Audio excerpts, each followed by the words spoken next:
throwing a random ball because he can do this? Yeah, they're like, that's sick. Let's have a party.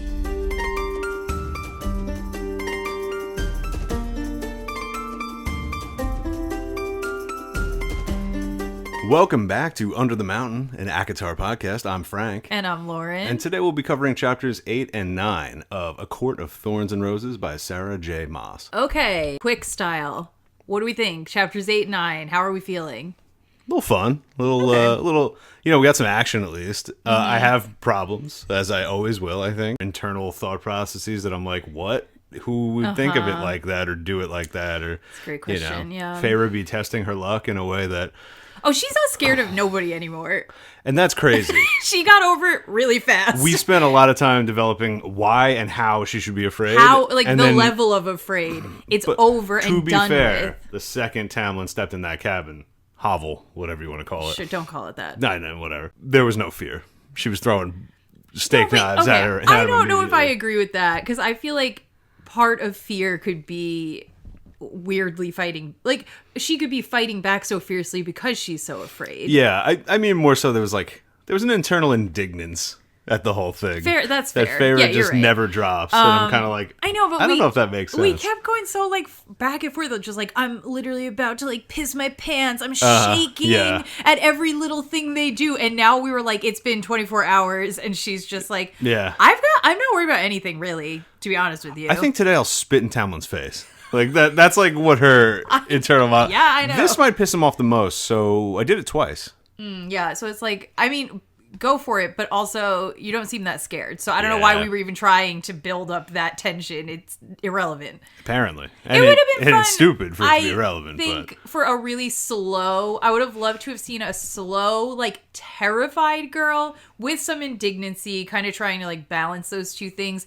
And then almost you barely realize that she's becoming unafraid because it's happening so subtly and slowly. You mean I don't know why I'm expecting that. Little Beauty and the Beast, Bella's a pretty courageous main character. Yeah, she is. She had more balls, but you know what? The Beast was just a large wolf man. To be fair, we also did not spend tons of time before she got there waxing poetic about how Belle in particular is so afraid of the Beast. Of course you would be scared, but you're not there's been this mythos forced down my throat about how she's the most terrified of the Beast. It's the only mythos they got. These things are scary. You know what? I want to think on something. Okay. Give me. I was thinking about the mercenary again. Much like Feyre, I too... No way. Was sitting around thinking about her. Yeah. No, I was thinking about that scene with her looking at the scar, the disgusting scar on her leg, and how we were how weird that Feyre sees that, and you're this seems like the opportunity to become afraid of the Fae, and she isn't disgusted, isn't upset by it, kind of is drawn to it. Yeah, she is weirdly. I think it's it's a little of both, right? It's a disgust and a fascination. Yes, which makes sense. It does make sense. That is really closely combined with her saying about Isaac Hale. They both have darkness in them. Yeah. And that's what draws them together. Mm-hmm. And then we roll right into her seeing that and going ooh. And I kind of feel we are setting Feyre up, maybe. Here, I don't know, maybe. I'm also watching too many TikToks, but theories. But I'm maybe we're setting up that Feyre kind of has a darkness and which they literally say that, but more than just a throwaway angsty saying. Teenage girl line. She actually sees that, and something about it, she's yeah, that's cool. I want to be able to do that. A villainous quality. Yes. Okay. Not just a dark sexual quality. No, I guess you could go you could go Phantom of the Opera-y with it, where you could be oh, she's Christine who sees the Phantom in the dark side of the human psyche. Yeah, being oh, I have feelings like that too. Music of the night, something tantalizing in there, yeah. Yeah, but you could also go this other direction with it, where you go is she kind of being I keep paying lip service to the idea that I'm scared of this, but actually I want that. And she says something in this chapter that made me think of it again. Interesting. All right, when we get there. Yeah. I'm curious. So anyway, those are just some thoughts. But overall, not a bad... It's fine. It was not fine. a bad setup, because we we covered the two. Yeah, the beginning bothered me, because her her mind is a really irritating place to be. I agree. Her plans don't make sense. The world is conforming to her vision a lot. Yes, I want to like figure out though how much of that. I want to give it this like she's 19. Let's be you're not going to come up with great plans as a 19-year-old in a crazy situation. No. So like I want to leave space for that, but also leave space for the idea of like why is this so annoying despite that? Sure. Right? Like, there could be somebody who's writing a 19-year-old being bad at their plans or being bad at things in a way that I'm actually, like, in love with, right? I'm like, oh, I love how shitty you're making her. Like, it's so realistic to a 19-year-old stupid plans. Do we feel that way about this? Because I kind of don't. No, that's the problem. It feels like an adult came up with a plan that, in my mind, doesn't really make sense as a plot point. Yeah. Which, my greatest problem is finding someone to help her get out of the treaty is like her life's number one mission. I could see that being a long-term plan. That's what right? I'm saying. That's my goal. That's my goal. But that's not like what I'm doing on Thursday. You know what I mean? Yeah, I'm right. But I'm like, okay, could a 19-year-old be stupid enough to think that? But she's frequently spiking with harsh emotions. She's screwing her own plans up. That would be fine. This goal requires her to be good at that thing and not fucking up constantly. But, like, I don't know. I guess I'm having trouble. I guess I'm like, right, but if she's a flawed 19-year-old, isn't that exactly how it would play out? I guess my problem is she's assuming the treaty is something that you could be talked out of, why is she assuming that? I don't think I think she's assuming maybe the treaty has a loophole if you look hard enough, if you think about it enough, if you do magic, I don't know. And she's saying Tamlin, because he seems to like want to keep her there, doesn't have any motivation to look for that. So she's trying to find someone who can convince him to put the effort in to figure that out. Do you get what I'm saying? I see. Yeah. And then my first thought was, this girl has never once requested to see the treaty. Yeah, that is so true. Because who's going to have... I unfortunately know a plot point that Feyre cannot read. I have questions, though. Feyre is 19? Yeah. So she's 19 years old. She's been poor for 11 years? I think 8. 8 years? Yeah. Even worse. Okay. Feyre was how old before she left her manor? I know. Feyre was 12? Well, yeah, so it either... I don't know. I'm not sure. That doesn't... She couldn't read at 11 years old? They're claiming, like, they just didn't bother to... I mean, you start teaching kids to read, I think, like, way younger than that. You start learning to read at 11. No, that's silly. These are apparently, like, global trade tycoon then, I'm not parents. sure. Timeline-wise, maybe it's longer than that. Like, what was she, like... I've read... Because in my head, because of the reading thing, I think I was thinking, oh, surely they must have been poor since she was, like, 6. And that maybe. But... I've been, like, seeing people talking about it online, and everyone's saying that, like, oh, they've been poor. I don't remember what it was for, like, X years. I remember looking at it, and I was like, wait, what? I thought it was way longer. Anyway, yeah. So no one paid attention to poor Feyre because she's the youngest, and no one bothered to teach her to read. Even the mom which, died, by the way, the dad got his legs broken. I didn't even think about it, but, like, yeah, everybody's like, this whole time that they've been poor and Papa's not doing anything, why would you not teach her to read? The only thing I could think of is that books are quite expensive in this world because... You don't think they could get one book? Oh, God, they can't even get food, so... Right, I guess that's I don't know. Well, they're buying paint, they're buying a whittle, I don't know. You can get a book. I'm just saying. Yeah. She really just wanted to drive the wedge. She'd be like, this is not Belle. She does not even know how to read. I don't know that it's... I feel like it's She doesn't even want a library. She wants a painting studio. That's it. I think it's more cutesy than that. I think she's just being, like, funny in a way. Like, you know, like, winking at the audience and going, like... This Belle can't even read. Look, I did a little... She doesn't know what happens on chapter 3. She can't even see it. Okay. Let's get into this chapter. All right. We left off... with it's her first day there or second? A second full day. Oh no, because she woke up and did the tripwire yesterday. So today's the third day technically. Second morning. She arrived. She woke up tripwire. Yeah. Then woke up no tripwire today. Yep. And she's saying, and she asked Alice, like, what should I do? And Alice was like, maybe walk around the garden. So she was like, I will, but only for utilitarian purposes. So secretly what I'm actually doing is making plans, making plans. She's scamming, she's scheming. It's not 100%. Like, yeah, you should probably get a sense of your surroundings. Again, Sure. I think her plan should just be a little bit more long-term. Yeah. Yeah, I don't know why she's so convinced she's going to do this in like 24 hours, but... Zero Whatever. respect for magic, I feel I like, and what know. magic can do. Because she's looking for places to hide. And I'm like, all right, well, you can't outrun them, sure. You probably can't fight them without ash magical materials, sure. You're not going to hide from them in their own zone. I guess you might as well. She doesn't know what she can do. So, like, you might as well try some stuff, right? Yeah. I am still, like, listen, I do get it. I've seen people like, want to really come defend Feyre. I have mixed feelings about Feyre. Sometimes I like her. I like things about her. Sometimes I really can't stand her, and I think she's just, like, written in a crazy way that I don't understand. Like, so people are like, it's not crazy that she wants to go take care of her family, and it's not crazy that she wants to escape. I am of mixed feelings on that.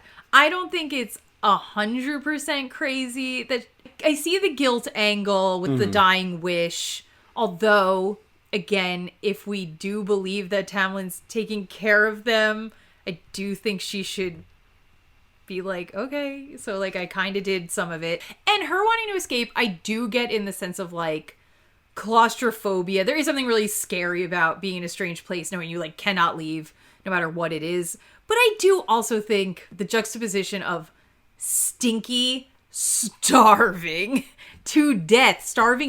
She says in this chapter she's licking plates to eat crumbs because she's so hungry. To this, there's like almost no chance that you wouldn't just be ever so slightly tempted. I don't like a story where a hoe is not tempted. I don't like it. Not even a little. Because what's the strength there? What's the journey? Exactly. You have to resist it. Yeah, that's... I guess we're supposed to be like, she resisted it so strong that the doubt didn't even enter her mind. I don't like that. That's unbelievable. I'm trying to think. Doubt comes in, and your strength of repelling doubt and persevering through it is exactly what makes a hero a hero. Yeah, like, I'm thinking... I don't know. I'm like, I like my life. I like being with you. I like my house. Hey, look at that. I'm not starving by any stretch of the imagination. No, she's eating good here. But, okay, say I got stolen. Oh, she's gone. I got stolen. Of course I would want to escape, right? Like, I would want to get out of there and come home. Yeah. But again, that's because I like where we're going back and I won't be starving when I get there, which helps. But if I was there and they were like gowns, baths, servants, the best food I'm trying to imagine like the best hotel I could ever be at. Everyone's attractive, even liking my life. There'd at least be like 1% of my brain that would go like, fuck, I like some of this. Damn. Of course. I don't have to work. I don't have to, oh shit. It's so dumb. It's so dumb.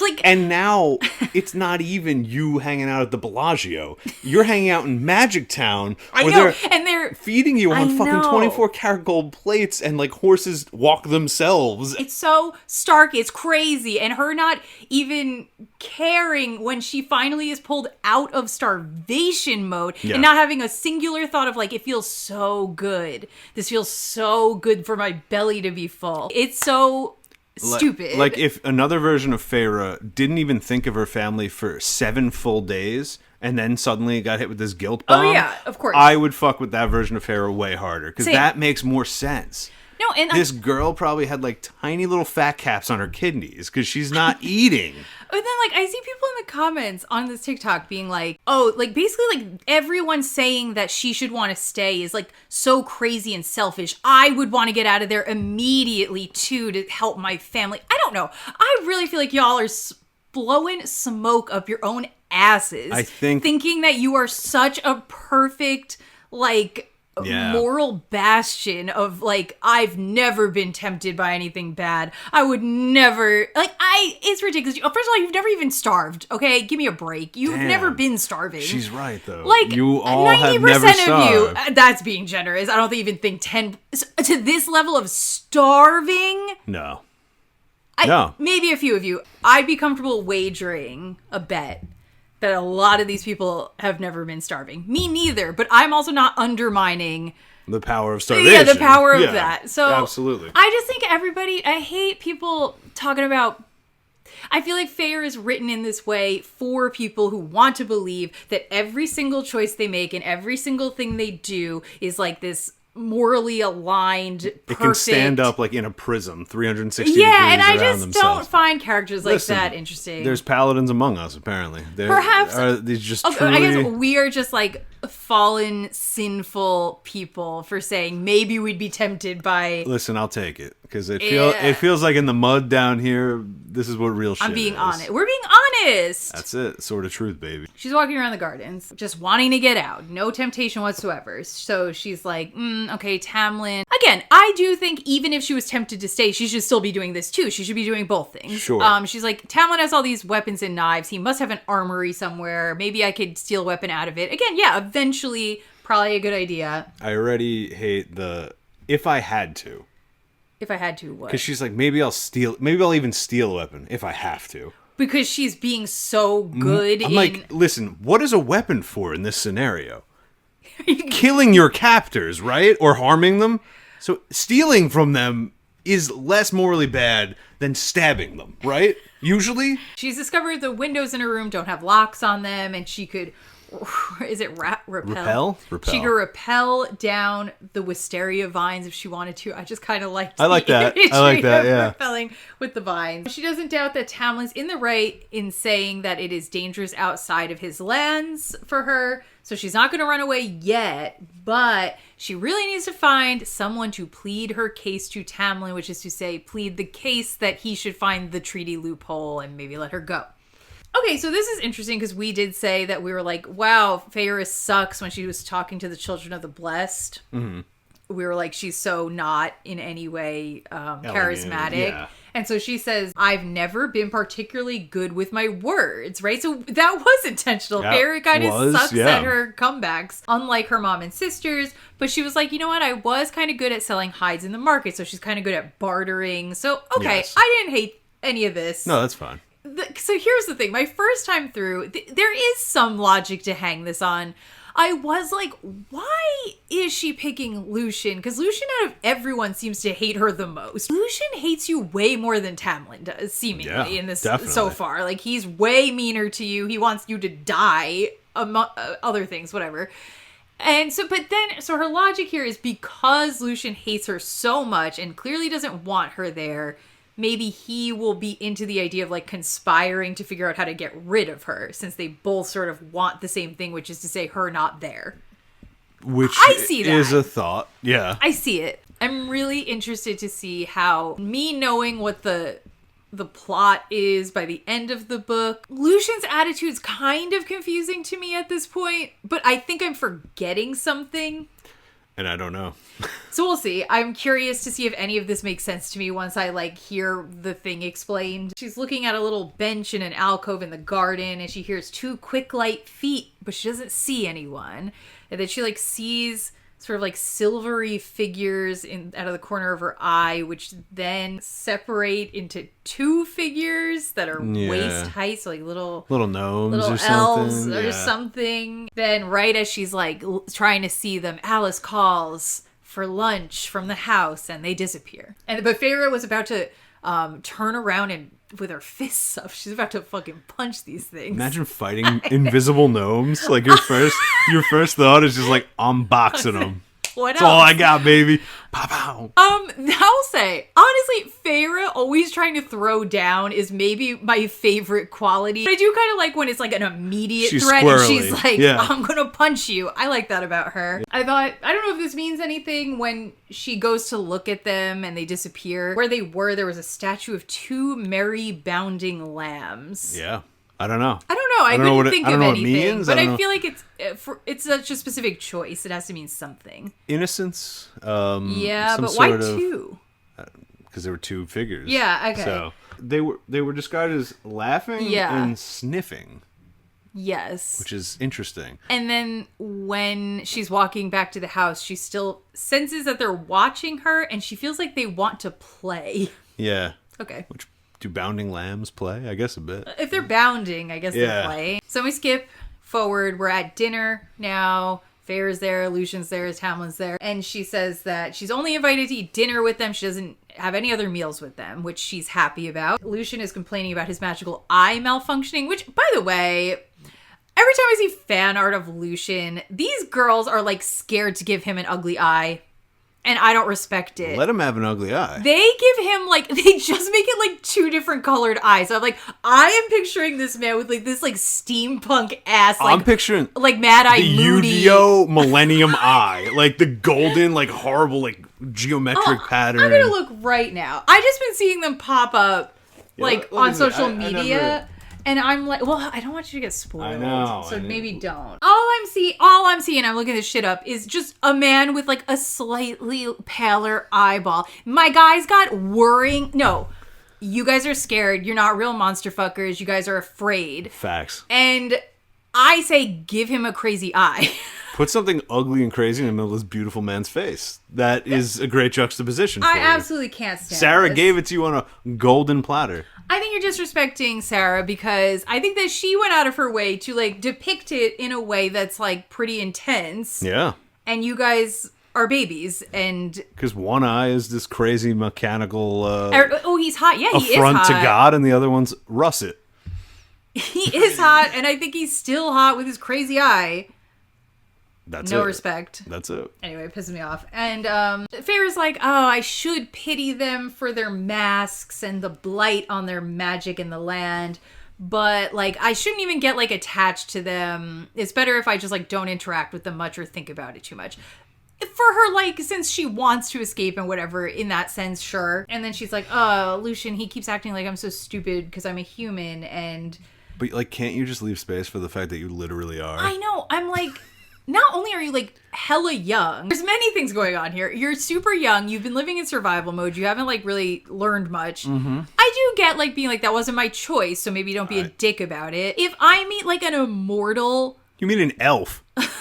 Galadriel walks in and she's like, you are unwise to the ways of the world. I go, I'm like, you're yeah, 8,000 years I believe old. you. Probably true, according to you. You're young for a human, and they're ancient. Ancient. Like, by the definition of. She's like, I can't snap at him because I need to get him on my side to work on getting out of here. So then she's looking at Lucien's, like, red hair in the firelight and his sword, which is, like, bedazzled. Of course it is. And I love Lucien. Then she's like, I wonder if he fights those things in the garden with his swords. So then Lucien's like, ooh, are you just admiring my sword or just thinking about killing me? And admiring my sword. Yeah. By the firelight. Just saying. Yeah. And she's also stealing a knife during all this. Oh, yes, that's true. And she steals it, like, immediately, like a but then knife. it's, like, going up her sleeve, and then they're, like, talking, and she's, like, trying to, like, push it in, Okay, and then all right. you know. Yeah. She says no, she wasn't thinking about killing him. And then Tamlin says... Feyre likes to hunt. And then she's like, actually, I don't like to hunt. I literally just had to hunt because I was starving. I mean, fair enough. Fair. It seems like, especially if you're trying to ingratiate yourself, seems like a weird distinction. No, that's what I'm saying. I think it's weird because it's like, are you trying to suck up to them? Are you, like, I don't know. Why is she so bad at just... committing to the things that she's actively I thinking don't know. about. Anyway, if you want to suck up to them, stupid. She's like, how did you know that I like to hunt? And he's like, well, I'm assuming that's why you were in the woods that day and you killed Andros and also you had bow and arrows in your house. Okay. And then, but it was that you had bows and arrows in your ...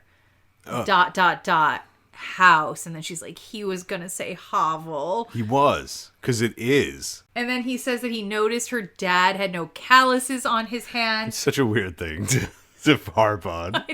Your dad struck me as a bit of a soft man, and therefore I think his hands be kind of like fucked up from all the wood carving. He'd be like cutting himself. All the wood carving. He doesn't do very much of it. He can't be fucked to do it every day. And then he'd have like slices and not calluses. So you know what I mean. You don't get calluses from wood whittling. Think about that scene. I know. He was like, he could see the cow. Well, maybe they have super sight. I'm sure they do. They do. Lucien does. Fuck it. And then he's like, and also like when you were leaving, you were like telling him about what to do with the pelts and stuff. So obviously he's not hunting. And then he says, fairies may be many things, but we're not stupid. Unless your ridiculous legends claim that about us too. Yeah, like he could be like, you know, if we're trying to like make a connection here on all sides. I don't know why they all suck at it so bad. Why at dinner? Yeah. I'm going to complain about it even more in 3 seconds. Yeah. Like, why at dinner would you not be like, what a good opportunity to be like, I'm so curious. Like, let's air it all yeah, out. let's What do talk you know about about it. us? I don't know. But then, every protagonist ever in every book, for some reason, of this ilk, cannot just talk. They'll never just be like, hey, what's going on in this world? And then Feyre is like counting all the mean things he said. She's like, oh, now he's saying I'm ridiculous too. He's not saying that. He's saying He's saying you the didn't come legends up are with the ridiculous. legends. You didn't make them up. I don't know. You're not the originator. It seems like Feyre makes a lot of logical jumps. I know. That I don't think are right. And I don't know if Sarah thinks they're right or is trying to get us to realize that Feyre is not very good at making logical jumps. I kind of think it's that one. Well, that's kind of interesting. coming around to that idea. That's kind of interesting because that's a hard thing to do. Yeah, it is. Because it's like, how do you think like an illogical person? She's like, oh, I could sell this plate in her head, like for horses and plows. Okay, so I have to cut you off here. I'm sorry. Do you have a point real quick? Because I have a couple of points at this moment. About that? Yeah, two or three things. So, okay. The first point being... the last time you did this, we got the Hale Wives, so let's see I know. what's happening Let me now. cook... First is an interesting point. These dinner conversations. Yeah. So she's stealing the knife. Yeah. And there's a lot of sidelines of her staring at Tamlin and her heartbeat going faster and the flickering, and he's described as like powerful and beautiful. Yeah. She's afraid about the knife, but there's this thing that's building, and there's a psychosexual element that I thought was pretty good. Yeah, I agree with you. It was subtle, I like and it was in subtext, I so I agree. like that. I agree. Okay. For sure. My second thing, they are eating bread with sauce again. So I just have to wonder, in the spring court, is it unlimited pasta and bread bowls every night? What? Bread with sauce again? Every night they're eating sauce and she's dunking bread into it. I'm like, is it Mamma Mia's Pizzeria? Like, what are we doing here? What if maybe it's like a primavera? It might be. Because he's got so many veg, chop them up, put them in the sauce. Listen, they had leftover sauce from yesterday. They do seem to be eating a lot of sauce. A lot of sauce. Unless sauce is meaning gravy. But sauce and dunking bread into it. What do we think it is? What are they eating? What is Tamlin's last name? Is he Italian? So Lucien asks her how old she is. She says 19. He says, so young, so grave, and a skilled killer already. So here we go. Here's some logic of Feyre's around like wanting to leave and her family, blah, blah, blah. I made my mother a promise and I'd keep it. Tamlin looking after my family wasn't the same as my looking after them. This goes back to what we said. Yes, this it is does. very important it for does. her, for her ego, for her more ego, than it is about the promise, about anything else. Well, because I'm like, I don't know. It's kind of semantics. It's kind of how you personally think of it, I guess. And for Feyre, it feels like a control freak thing, kind of. It does. You know? And it kind of is. I do get her concern, potentially, that, like, maybe he's not really taking care of them. That's a worry. But if you could if you got proof that they're being taken care of, then essentially, if that's what you care about the most, sacrificing yourself is a way. And it's sacrificing yourself. It's not that bad. No, you know? It's really not. You're fulfilling your promise and feeling all right, you know? You're okay. So her dream, if she could have it, would be that she marries off Nesta and Elaine comfortably. She spends a lifetime with her father where they have enough food and she has some time to paint and maybe learn what she wants to learn. I wonder what that is. If only she could get out of this bargain. She thinks about how Tamlin and Lucien would laugh at her for her dream being so little and wanting so not wanting much. So and that's kind of interesting because it kind of goes against, because like I feel like she kind of, this girl wants power. She wants darkness. She, like, you see little signs of that, but she's also claiming in her own consciousness. Internal monologue, yeah. Like, no, I don't. I just want this simple little dream. Life. I don't really believe her. I think this is a huge internal shield that she can't give up. Yeah. Because if she does, the thing that she really wants is something that scares her. Yeah, that you know what I mean? Tracks. I think that this is a narrative she has been developing her whole life so that she didn't have to admit right. the things that she actually wants right. are kind of dark, are kind of big, are kind of scary. I think it's weird that she, like, her dream of her life, why doesn't she want to get married to anyone? Why? She wants to hang out with her dad. She wants to hang out with her dad, who she, like, does not like. They don't have a good relationship. Why do you want to spend the rest of your life with him? You know, minusing all the family, all the fairy stuff and getting kidnapped. Yeah. This is something that people do. I think because when she was 6 and this Yeah, but Mom said, like, promise that the family is, like, taken care of, stays together, what, you know, however you interpret that. Yeah. But, like, if Nesta and Elaine can get married, she didn't say, like, and Feyre, you can't get married. I think part of that would be Feyre also getting married. If the last thing was, like, and I'll get married last, and then we'll move in with Dad to take care of him. Okay, sure, fine. Whatever. But yeah, she's not looking for any comfort or goodness or anything positive for herself, which is the ultimate familial martyr. That's what this concept is, and it bothers me. Like this woman, this concept of a person, it's triggering. I don't like it at all. I don't like it either. I don't really relate to it. But I do also think and feel like it's fake. Yeah. She thinks it's real right now. Yeah, but it's not real. So, yeah, this is when she has the thought of, like, I guess I should, like, maybe try to schmooze with them to make them like me for my plans. And so she's like, is this all high fate do? Spare mortals from, like, dying and eat good meals? And Lucien King comes. We also dance with spirits under the full moon and snatch human babes from their cradles to replace them with changelings. Tamlin's like, your mother never told you anything about us, the Fae? Feyre says, my mother didn't have time to tell me stories. Now, first of all, I thought you heard constant stories from the cradle. All the time. All the time. Everyone did, including you. Who was telling those stories? Maybe nannies. Maybe that's what that means. Maybe that's what that means. So she's getting, like, butthurt because she's like, yeah, I did hear them, but not from my mom. So my reader hackles immediately go up. Why is Tamlin talking about her mom? I know. I agree. And is that important? It has to be, right? Of course, yeah. Okay. I know, but what does Tamlin know? I don't know. But is Mom a Fae? Is Mom something? What does Tamlin know? Why did he say that? Yeah, that's weird. You're immediately going like, all right, so Tamlin's aware of her why mother. wouldn't you just be like, oh, do no humans talk of this? Did your parents? You just saw her dad. You saw her father, yeah. But I think it's weird because it's like, you did also say that you kept saying that you guys heard a billion, all you thought about were Fae, whatever. From the cradle. But here, why is this not your opportunity to go, you know what, as a matter of fact, I have heard some fucking stories. Let's talk about it. First of all, that kind of gets you guys in this good groove of chattiness, which was your plan. That's what you wanted. Would it not be helpful to, like, find out information like that? Like, why would you not lay it out? Be like, actually, we have this lullaby about this. We got this bedtime story about this. Let's talk. No. Tamlin's like, how did she die? And then, because he didn't notice signs of an older woman in the house. Can you tell me there's women in the house. So now what are the signs of an older woman in the house? Sounds like a bad cover up to the fact that he knows something. You know? It does, right? I'm like, what the fuck are you even talking about? What, like a hairnet? Like, what do you mean? Like, I didn't see her, like... I saw no knitting needles and...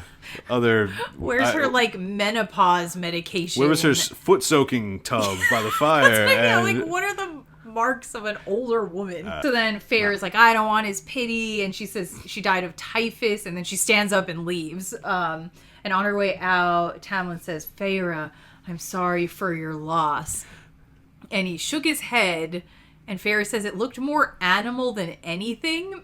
I don't know. Do you feel like that to me feels like... I feel like she's distancing himself from him so that she doesn't have to humanize him. That is exactly how I felt, too. Feyre's just constantly unreliable. Like, she's lying. She's gaslighting the audience. I'm seeing people from clips we've posted and stuff saying things like, later in the books, when Feyre says that Nesta's boots were, like, new and shiny, they're like... Later you find out, like, that's not true. And see, now, like, that's gaslighting. I don't really get... Like, to me, that's either bad writing... or Feyre's actually, like, certifiably insane. Because that is not, like, okay, for example, the Tamlin thing, he shakes his head. To Feyre, it looks like a little scary, bestial, blah, blah, blah. That's not gaslighting. That's normal, unreliable narrator shit to me. Mm-hmm. It's like, I could see how somebody could interpret that in different ways, and that's how she interpreted it, etc. But something like Nesta has new shiny boots, like making that statement, if it's not true, is like pathological.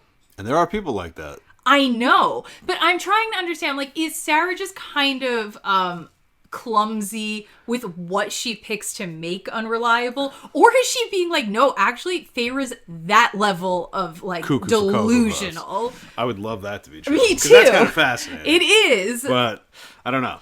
Right, the clumsiness makes more sense with the type of writing I'm seeing. Do you get what so I far. mean? I feel like the things you pick to make your narrator unreliable can't just be like outright factual, like staring at something and being like, it's green, and her being like, it's blue. That means that they're crazy. What does the line, predator or not, I didn't need his pity mean? I feel like those two things are not connectable. Predator or not, I didn't need his pity.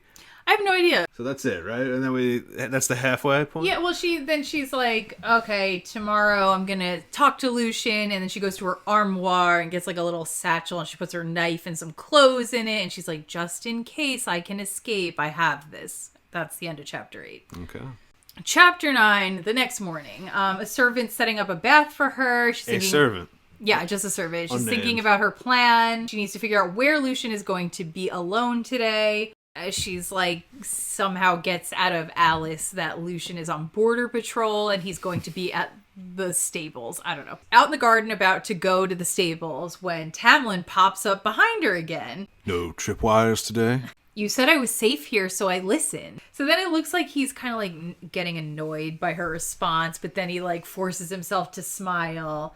And he's like, oh, my work this morning was postponed. And at this point, she says that his tunic and his baldric are off. And she does. Also, his white shirt has the sleeves rolled up and his tan forearms are corded with muscle. Yeah. Girls love the rolled up sleeves. And she does also keep making comments about sort of like how not ostentatious Tamlin's outfits and weapons are, how he's very simple, which is very like Feyre coded because she's obsessed with that. Yeah. He's like, ooh, want to ride across the grounds? I'll give you a tour. She says, thanks for the offer. I want to be alone today. Then he's like, well, what about? And then she's like, no, thank you. Again, like, so at this point, no internal monologue about like, I'm scared. No descriptions of her being frightened. She's just fine being like, fuck you. The only way this would make sense to me is if you were like, Feyre's like actively like wanting to die like she'd rather die at this point than stay here, which is kind of over the top. It's very over given the top. Where we're at. So it looks like he's trying to keep his claws back in from irritation, and he just goes back into the house. He goes over to the stables, which are described as pretty and painted. Sounds nice. It does. The stable boys have horse masks on. And she kind of feels bad for them in their ridiculous masks, which I was like, okay, I mean, like, it also kind of sounds cool that they're all wearing these masks. Like, not for them because they're stuck, but like visually, right? I might be like, that's cool. I think she's the one judging it. Yeah. So she turns around and there's Lucien sitting on a black gelding, smiling down at her with 2 white teeth. I like him. I like it. It's very... The whole book is so, like, a dating sim in my brain. Oh, yeah. I am picturing them like those little, like, anime she walks up characters. And then the, like, the portrait of Lucien slides over, but now he's on the horse. With, like, a thought, like, the speech bubble. The text underneath, and it's like... And he's like, scrolling hello, Feyre. Yeah. That's what I'm imagining for all of these scenes. He asks if she's going on a ride, or if she's maybe reconsidering Tamlin's offer to live there, meaning, like, she's gonna, like, take off into the woods. And she's trying to think of like what she had planned to say to him, but he's like laughing at her, and she's like, she doesn't know what to say. And he invites her to come with him because he hasn't hung out with a human in a while, and he's curious to see how good she is at hunting since she killed Andros. As far as like rich bored fae, this is like totally what I would imagine believable them to be like. Nothing's weird. So she tries to act like nonchalant. She's like, well, I'm already dressed for hunting. I guess I'll come. Whatever. Yeah. And then she's like shocked when he like guesses her whole plan immediately, but it's just like, I mean, but once again, she's not good at this. That's what stuff. I'm saying. She's bad at it. She's even thought, like, I think I'm bad at this. And then it's like, yeah, you are. She's hoping Tamlin doesn't show up and, like, get in the way of this plan. What were you going to say? Well, our microphones represent their horses. Oh, yeah. So he's on a beautiful black gelding, Yes, and she's on a beautiful white mare. Mm-hmm. Yeah. Well, Feyre keeps being on these white horses. That's all I'll say. Yeah. Our little virgin. Well, she's not a virgin, but you know what I mean. What's the definition of a mare? Just a female horse, or like a mothering horse? Because a gelding is a horse that has been castrated. So Interesting. that's kind of I don't know anything about Lucien's genitalia, but I think he's okay. But is it something to do with his power because of he's no longer in his proper court and like I don't know. Is it some sort of thing, or is that just what you call horses? That's how you tell someone the gender of horses. I think it might be that. Oh well, he's not on a stallion. That would have been different, you know. I think that's for Tamlin. You know it is. Because you know it is. Yeah. She's admiring the beauty of the woods, but then again we do the thing where she's like, no. Only survival. Don't ever appreciate beauty. She does it like 4 times on this journey. She's just like, oh, the beautiful flower. No, I can hide under there. Oh, okay. That made it worth. It's a little over the top, but maybe, in her like trauma, I could kind of see, maybe, I don't know. How do you feel? I think it's stupid. I think it's just like, if you're like this, it's a little bit more, like, it's not like this...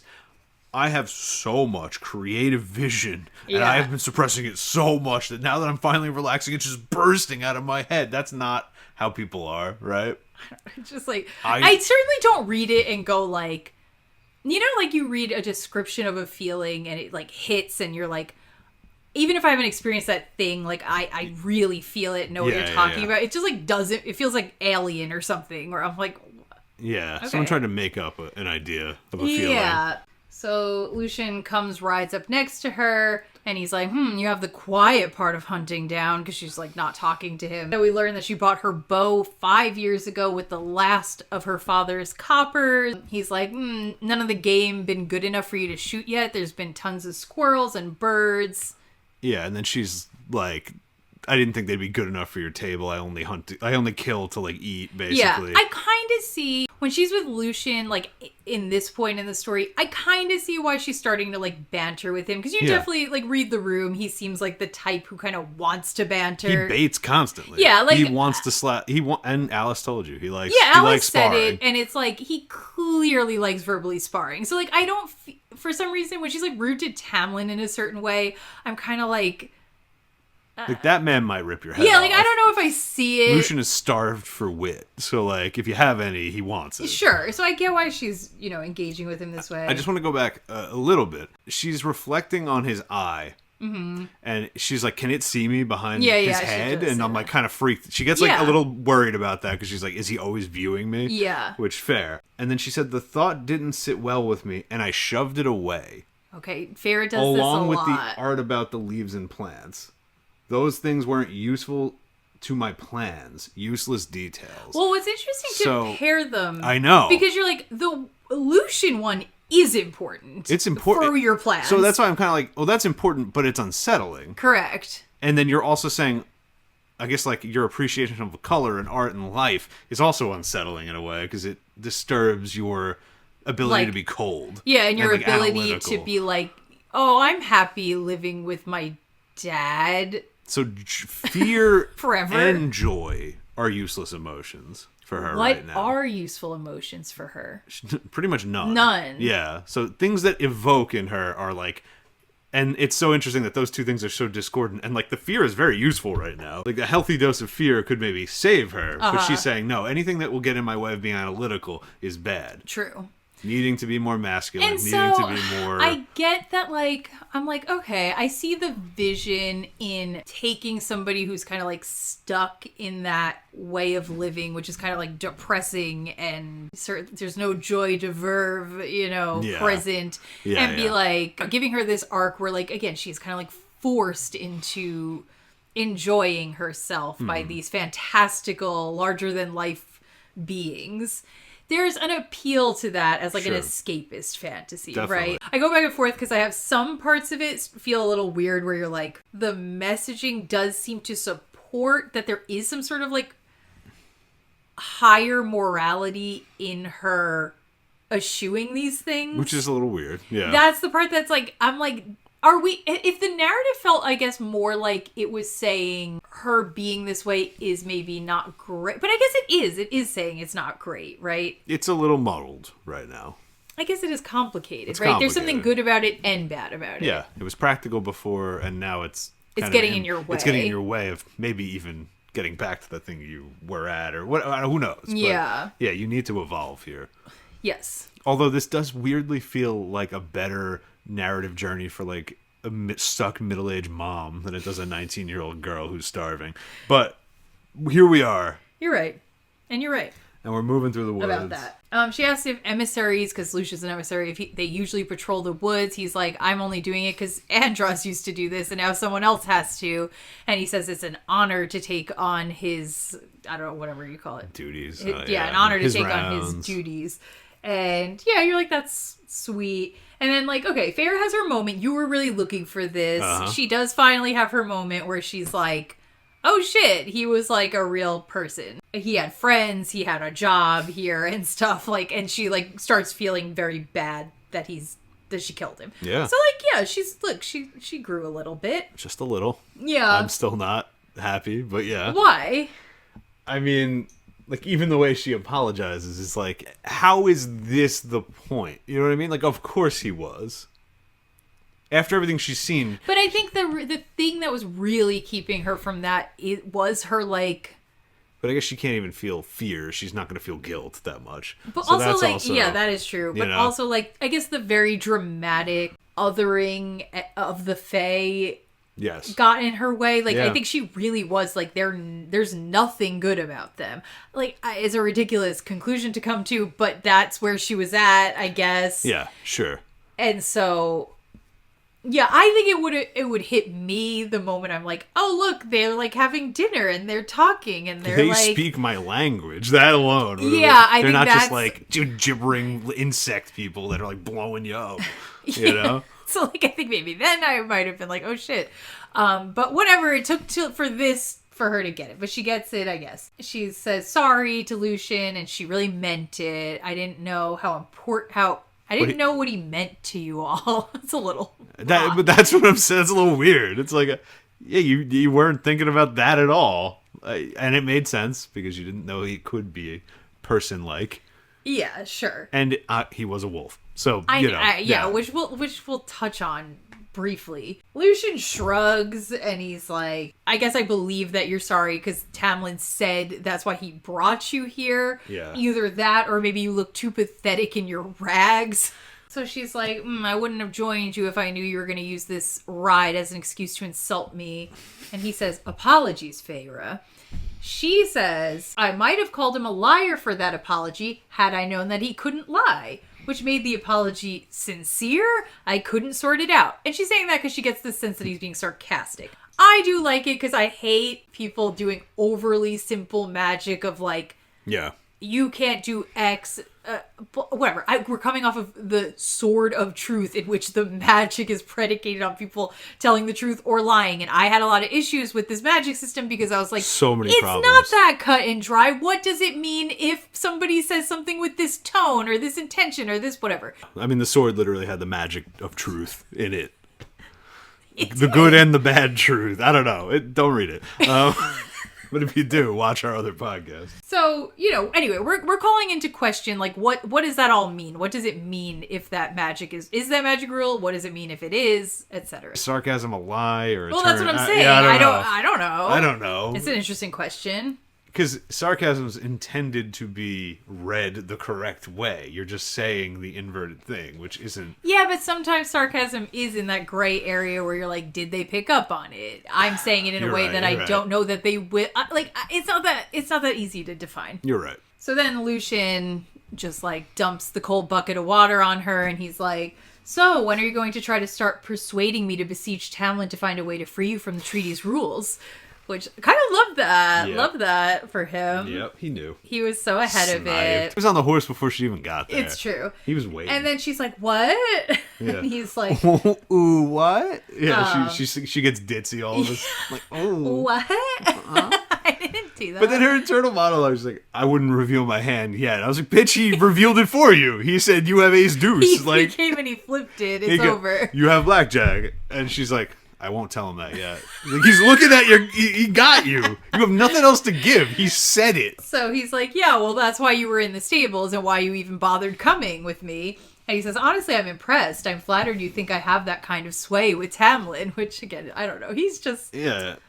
I love him. And I kind of do think he has that kind of sway with Tamlin, but I guess not. I mean, maybe Tamlin's very, like, when he's dead set, he's like, I don't give a fuck. Yeah, I think it's, like, in a friend way, yes. If it's something that Tamlin's not, like... For real.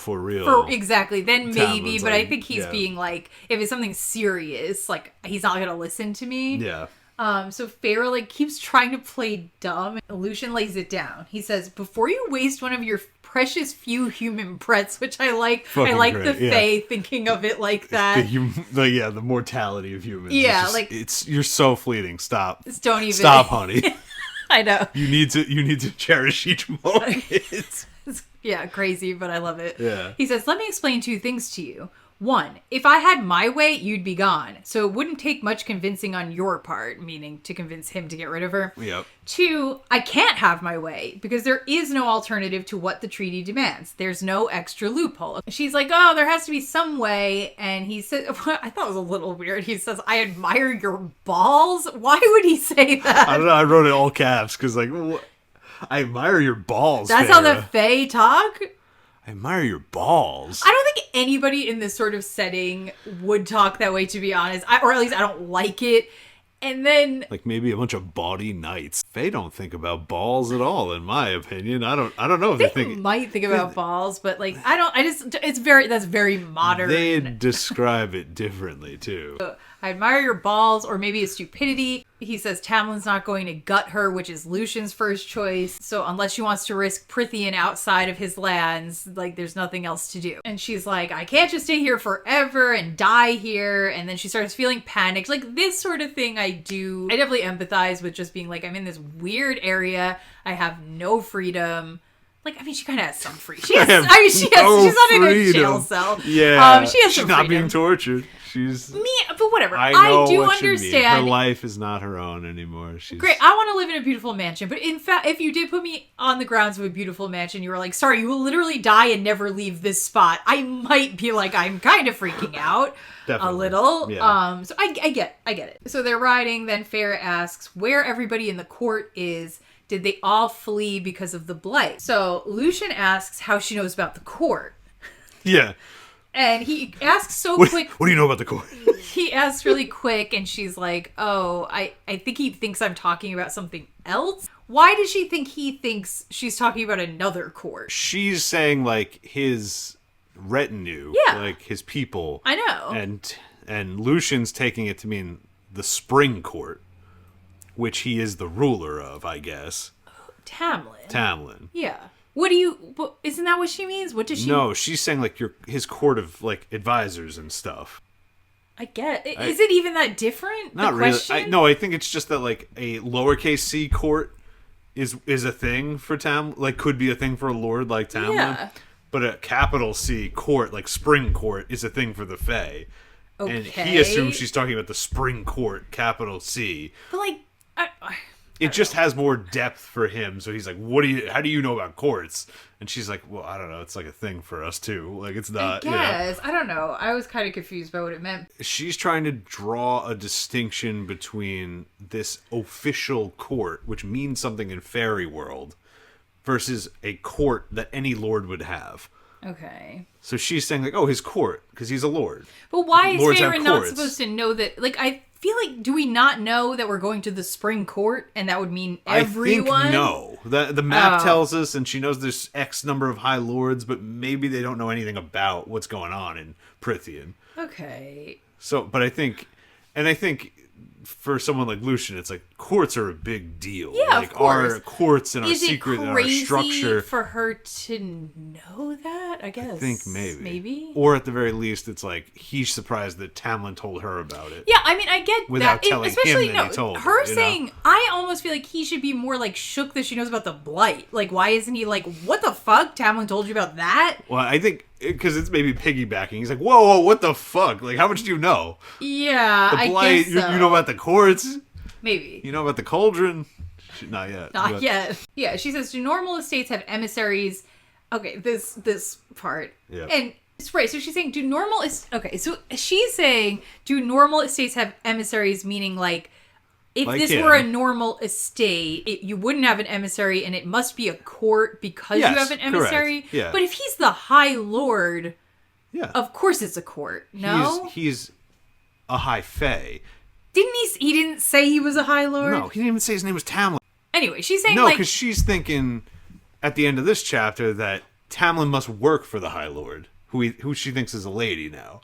Because because she... Okay, we need to unpack it. She's thinking something about that. I don't know. She's thinking something about that, but all right, anyway. Because I'm not convinced yet, even though I know he is the High Lord of the Spring Court, I am not convinced from the text yet that is true. Really? From reading it. Yeah, absolutely not. So I think you are, because you've read it before. She's saying like, oh, you've got an emissary. Surely this is a court.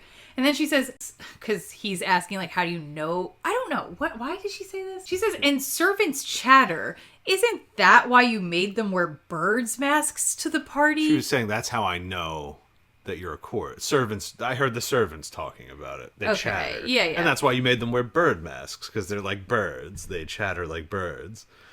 That seems like a reasonable conclusion to you. I don't know. It works on him. I think that's very odd. She does a lot of odd things that are just like... I know, this one I'm like, I kind of feel like Lucien's not like, what the fuck are you talking about? So I guess that time Feyre was making a good leap of logic. I guess so.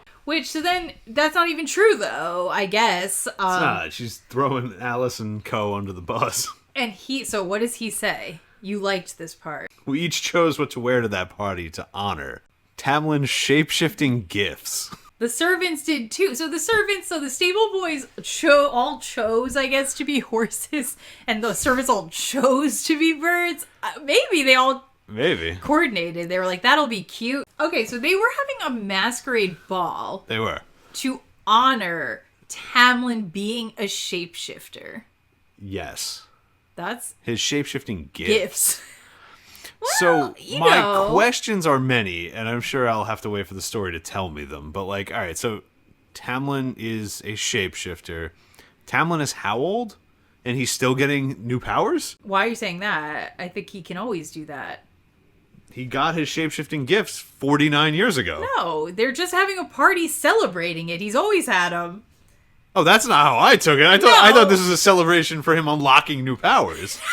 No, I don't think so. They're just throwing a random ball because he can do this? Yeah, they're like, that's sick. Let's have a party. Wait, so that makes me think then every animal that the people wore, like, is something that they enjoy being turned into by Tamlin. Well, because then we find out, he can turn other people into animals. So all the stable boys are like, turn me into a horse so I can run with the horses. Now you're being Feyre. You're just making this up. We don't know if that's what any of that means. That's what it feels like to me. I don't know. I could be wrong. I don't think that he just manifested that power 50 years ago. I think they just were having, like, it would be us being like, Frank does heavy chest press. Let's have a party. Yeah, but to me, it's like, Frank benched 500 pounds. Let's have a 500-pound party. No. And you're saying he's always benched 500 pounds. We're just throwing a 500-pound party. Just because. Just for fun. Because, like, every couple of months, we're like, he can still do that. Yeah. I don't know. Yeah. I don't know. That's not how it felt to me, but... Didn't it say his new powers? No, it did not say his new powers. All right, hold on. Each chose what to wear that night to honor Tamlin's shape-shifting gifts. Yeah, it's not new. It's just to honor it.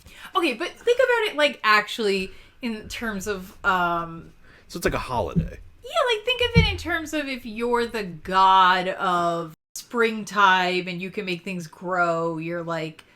And then it's the festival of the Crocus Festival. I make them come up every year, and I'm doing it again.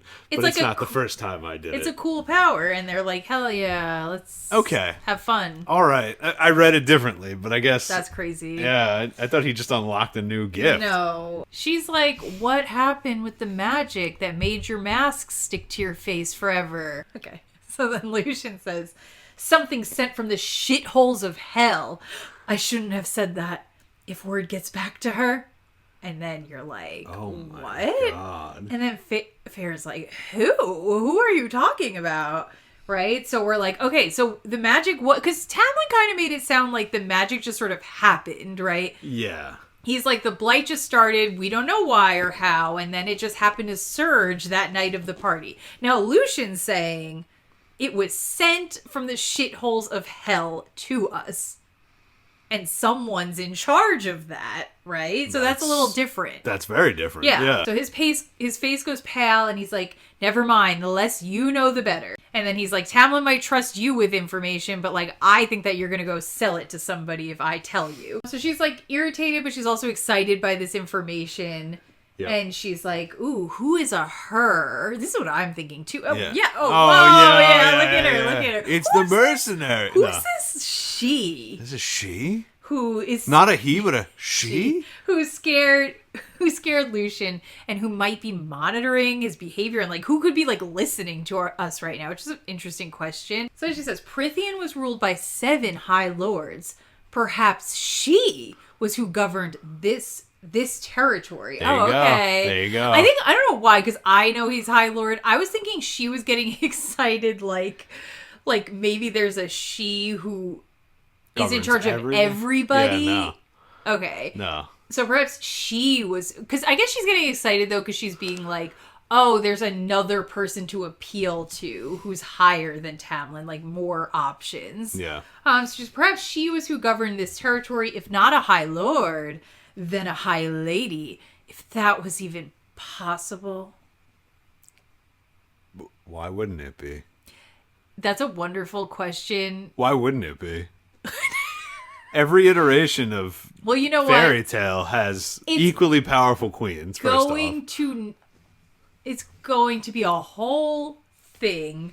I don't know. It feels it's like, to me, this feels like bad writing in a way, because it feels so weirdly convenient. Yeah, it feels so weirdly convenient that Feyre would like never have considered maybe why not? Why wouldn't you be like, I don't fucking know. I don't know at this point. Okay. But maybe she comes from maybe over in the human world it's also very patriarchal. They're like, yeah, men are always in charge. So these people are scared of a woman? That's weird. Yeah. So, right. Yeah. But it also, the way that is stated is like, that's a plot point. It is. It's, in that sense.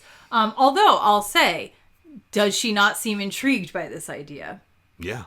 Very. Which goes back to what I was saying, where I was like, she sees the scars and she goes, oh, beautiful. That magic in its grotesqueness seems beautiful. I have a darkness within me.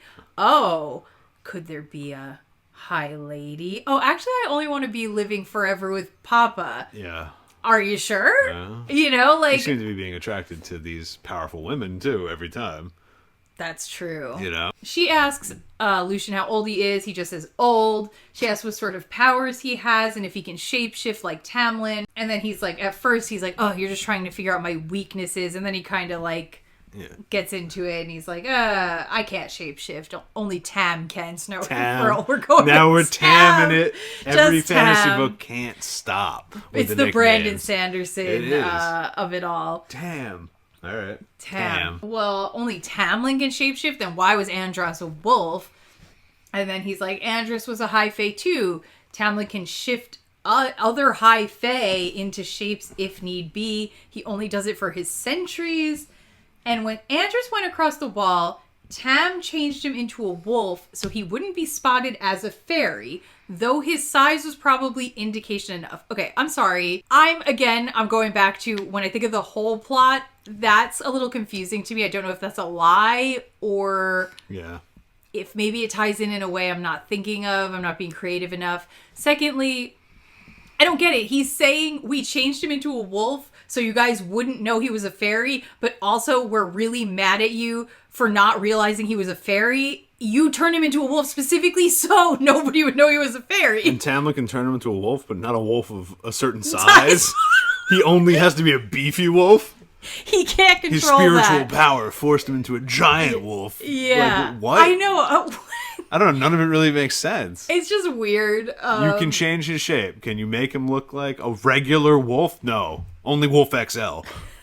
I don't know. He's I don't too know. cool.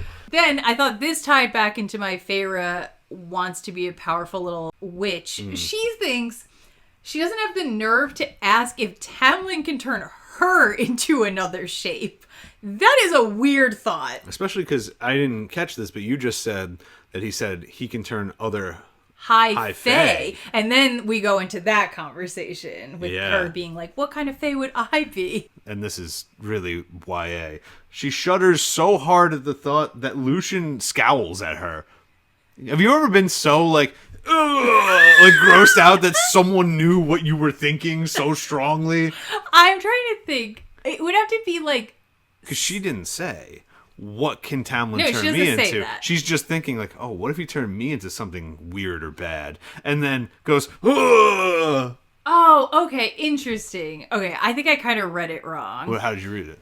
I guess she's saying she doesn't have the nerve to ask. She's scared to ask if Tamlin can turn her into something. Because, like, I don't know why, my take was her being like, I want to be turned into something, but I'm too afraid to ask if that's possible. You know, with the way she's been, though, I think maybe a valid reading that both are I maybe don't know true. why I read it that That's way. It says interesting. she doesn't have the nerve to ask if Tamlin can turn her into another shape. I think, yeah, she doesn't have the... I don't know. I had a weird reading. I don't know why. think it's weird, though. No, now, because I'm thinking, I think it's initially supposed to be taken how I read it, this fearful thing. Yeah. She doesn't have the nerve. She's afraid. But I think also her disavowal of pleasure, she doesn't have the nerve to say that would be cool. I be transformed? Right. I really read it like That's her saying, you've read more than me, too, though. So I don't have the nerve, meaning like it would be presumptuous of me to say. It certainly would. Can you please turn me into an animal? But I'm too scared to even ask that. But no, you're right. I guess it is that she was being like, I'm too scared to even hear that he could. Maybe. I think the things she's scared of, she's frequently also attracted to. Well, that seems to be a pattern we're establishing. Right. So then Lucien says the high fae don't have specific powers the way lesser fae do. I don't have a natural born affinity, if that's what you're asking. I don't clean everything in sight or lure mortals to a watery death or grant you answers to whatever questions you might have if you trap me. Okay. Holy plot points, Batman. Yeah, he's like, wow, that's a lot of specifics. He says, we just exist to rule.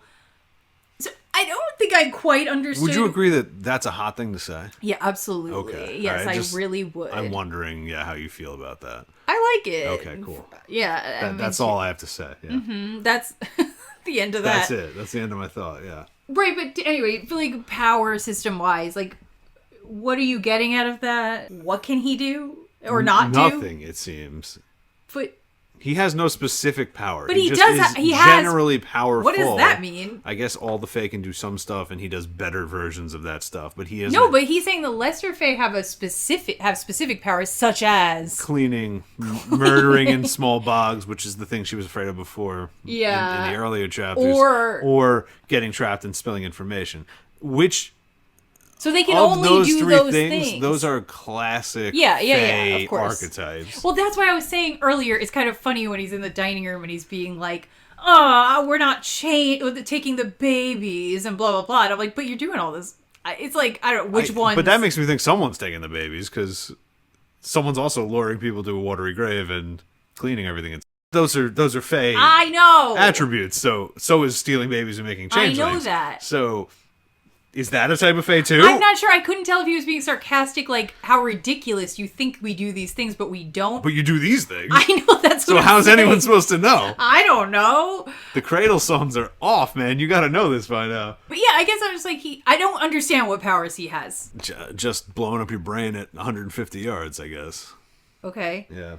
And so then, as he says that we just exist to rule, Feyre turns around so he won't see her roll her eyes. I'm like, Okay, you were just, like I said, like pissing yourself at how powerful they are. Now he's being like, we're powerful. We're so powerful, and you're like, I don't know. You face me with any sort of creature, human, anything with big powers like that. She's not shuddering at that. For like 1,500 years, humans accepted the divine right of kings as a suitable form of government in which God said, this bloodline is blessed to be rulers. Humans bought that for a while. She won't buy that for literally magical fairy creatures from their own realm? I guess we're like, the teenage urge to be contrarian is so Supersedes, strong. Like literal, like magic gun-brained, like aliens. Maybe it could piss you off. I guess eye roll is so... It's like, oh, this guy's so full of himself. He might just be telling the truth. I know. We are genetically different. I know. We are him. That's what Lucien said. Yeah. So she says, I suppose if I were one of you, I'd be one of the fairies, not high fae.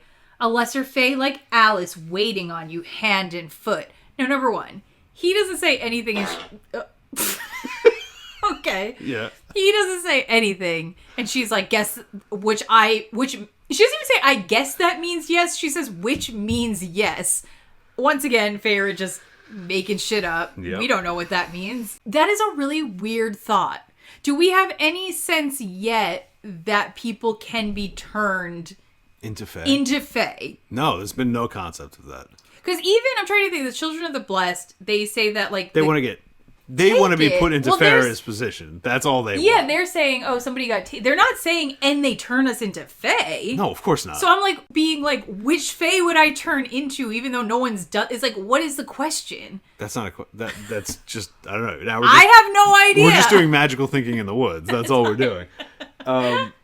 And I think it's actually, she's saying, like, I'm insulted. You're saying if I was fae, you'd rule me. And I'm like, girl, he should be insulted that you even think you could be his servant, because he views all fae over all humans. Yeah. So you're a bug. His servants are way higher than you in his brain. Totally. So Alice said it. She was like, I'll kill snap your neck little like ass. this. And she's right. She could. So it's like, you're comparing apples to tangerines right now. But it does give you that feeling where you're like, something about that idea bothers her. Some part of her is like, I deserve...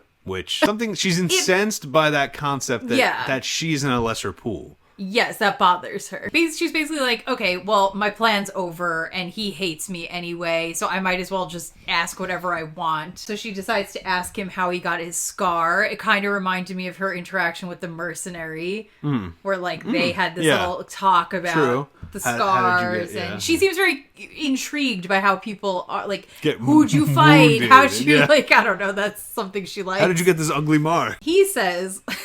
I didn't keep my mouth shut when I should have and was punished for it. She says, Tamlin did that to you? Where did you get that? What a crazy thing to say. That's nuts. I guess because she's thinking he's in charge of him. Why are we assuming... First of all, 3 seconds ago, you were just like, oh, there's probably someone else who's in charge here. You just thought that, and he's scared of her. Why would you not assume it was that person? You would think, right? And here's the thing, it probably is, right? I don't know. I honestly don't remember who did this, but... So, whatever. I think it's weird. She, 3 seconds ago, was like, oh, there's a person Lucien's afraid of who's technically in charge. Why are you going to Tamlin? Don't know. And nothing, quite literally nothing about how Tamlin and Lucien have interacted at this point would suggest Lucien being afraid of him, would suggest that they seem like they like each other. They're chummy. Yeah. Lucien's got his like shoes up on the table, basically. They're hanging out. He's not That's like what I'm saying. This man didn't carve his eyeball out of his head. Anyway, I think that's crazy, but I think that's an intentional showing of Feyre, again, jumping to crazy conclusions, because Lucien's like, what? Also feels like a plot point pusher, but... Yeah, sure. But... He says, Cauldron, no! he wasn't there, but he got me my replacement after. So he's like, not only did he not do it, but he's the only extra detail. Like, come on. We're trying to paint Cauldrons? No. All right, we're using cauldron again. Sure. I like it. He wasn't even there. You didn't need to say that. I don't know why you would say that. We said he did X, and you said, no, he wasn't even there. I think the implication is if he was, he would have saved me. Yeah, maybe. She's like, so are there actually fairies who will answer my questions if I trap them? And maybe they'd know the treaty loophole. So Lucien says, yes, the Surreal. But they're old and wicked and not worth the danger of going out to find them. And if you're stupid enough to keep looking so intrigued, I'm going to become rather suspicious and tell Tam to put you under house arrest. Though I suppose you would deserve it if you were indeed stupid enough to seek one out. And then she's like, assuming they must be nearby and available if he's this worried about it, which is a good conclusion. Maybe a good conclusion. A big thing that we're going to be like doing here is a lot of this, like, do you think Lucien is being absolutely insane? Like, if he thinks that she's gonna go do that, do you think it's absolutely insane for him to maybe be like, we gotta like stop her? Well, I mean, he doesn't really care what happens to her, so maybe I could even read this, and I don't think this is what's happening. I could even read this in like a he's giving her bait. Yeah.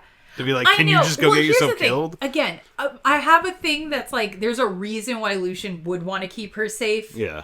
But then that comes back around again where I'm like, but if I lean on that too hard, I don't really understand his constant insistence like we should kill her and get rid of her. Because they can't both be happening at the same time. Then, cliffhanger, Lucien like whips his head around and he's like staring at something and Feyre points her bow in that direction and he's like, put your bow down and stare straight ahead. He says, don't react no matter what you feel or see. Don't react, just stare ahead.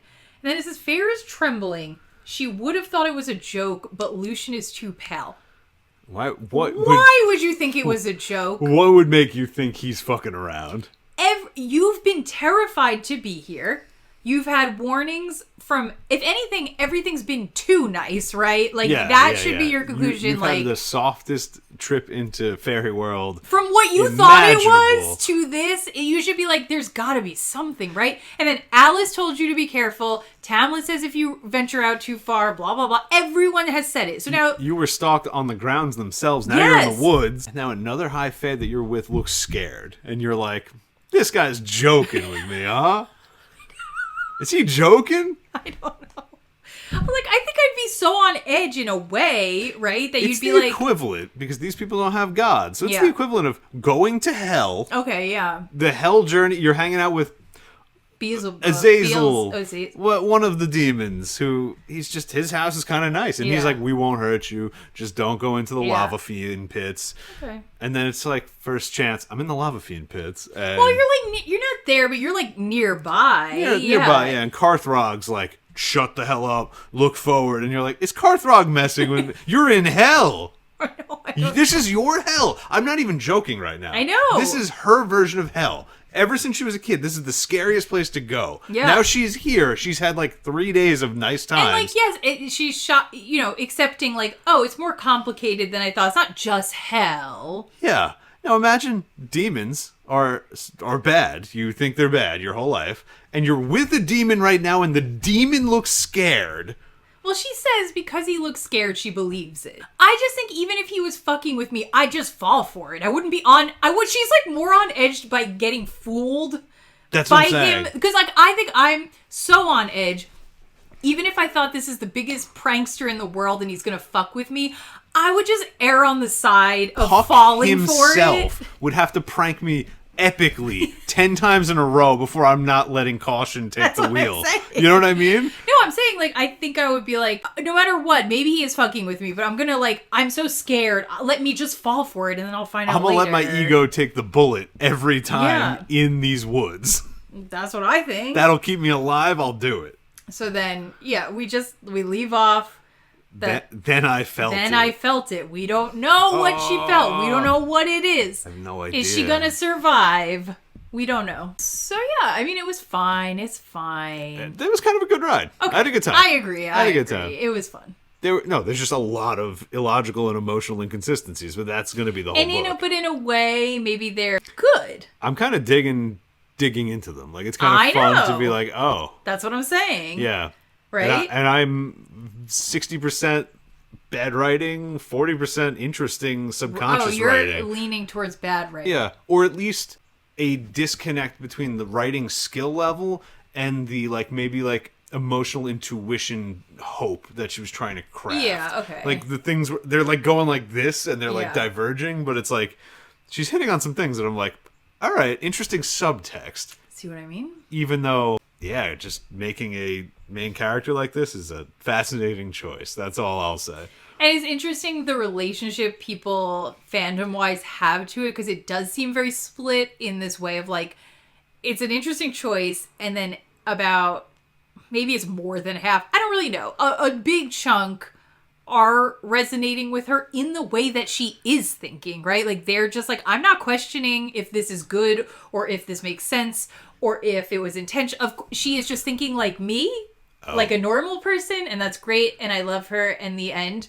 And then there's a lot of people who I don't fuck with that. But yeah, I know. Then there's a lot of people who like the series, I guess, in this direction, where they're like, I don't really agree with or fuck with a lot of Feyre's things, but she's interesting because of the weirdness of her. So yeah, I don't know. That's a big schism. Any last thoughts? Not really. I want to know what she felt. We're going to find out. We're going to read it tonight, and we'll find out. Was that chapter 10? Yeah. Thank you guys for joining us. Over here right now, it is the Lucien Fan Club hours. As it probably will be in perpetuity, so. Let us know if there's any particular topics, characters, questions you want us to discuss. Our schedule's a little off, though, so I can't tell you when we'll get to that question. Yeah, we're the thing. We're a little ahead of you. So so if you post something when seeing this, we'll be a bit past that in real life, but we'll get to it. Yeah, at some point. We'll factor it in. Any comments, questions, concerns, emails, requests for me in more Tamlin cosplay, things like that. They're dying for Send it, them on I'm sure. over. Yeah, lion suit or mask, doesn't matter. Put in your lion request. Mask suit hybrid, I don't know. All right. Love you guys. Love you guys. See you next time. Bye. Bye.